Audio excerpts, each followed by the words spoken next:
নমস্কার বন্ধুরা, আজ তো জয় মঙ্গলবার, আজকেরটাই শেষ। এবছর কোনো কোনো বছর 5টা হয়, এবছর কিন্তু 4টেই ছিল।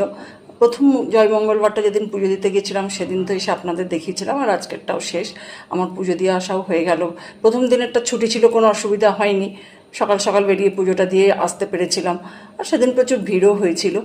আর আজকে তো স্কুল খুলে গেছে, সেই জন্য আমাকে স্কুল থেকে ফেরার পথে পুজো দিয়ে তারপর ফিরলাম। আর জয় মঙ্গলবারে একটা স্পেশাল খাওয়া আছে, যেটা দুপুরবেলায় খেতেই হয়, ওটাই মেনু।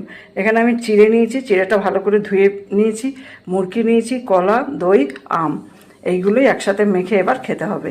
এটাই নিয়ম, মানে অন্তত একটুও মুখে দিতে হবে। আর এই যে প্রসাদটা, এটা তো অবশ্যই খেতে হবে। এর মধ্যে 17টা ধান থেকে চাল বের করা আছে, 17টা জবও খুঁটে রাখা আছে। এবার এইগুলো কলার মধ্যে ঢুকিয়ে গিলে নিই। জয় মঙ্গলবারে কিন্তু এই যে 4টে মঙ্গলবার ছিল, 4টে মঙ্গলবারই কিন্তু দুপুরবেলা আমি এই খাবারটাই খেয়েছি।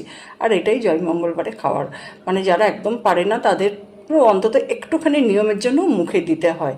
আর এই যা রোদ গরম পড়েছে, এটা তো বেশি খাওয়া যায়ও না, আর বেশি খেলে শরীরের জন্য ওটা ভালো নয়। অনেকে পছন্দ করে, তার অনেকটা খায়, কিন্তু যাই হোক আমি যতটা নিয়েছিলাম তাও আমি আবার সবটা খেতেও পারলাম না। কি আর করা যাবে, যাই হোক। মা মঙ্গলচণ্ডীর কৃপায় সবাই ভালো থাকুন, সুস্থ থাকুন, মা সবার মঙ্গল করুন।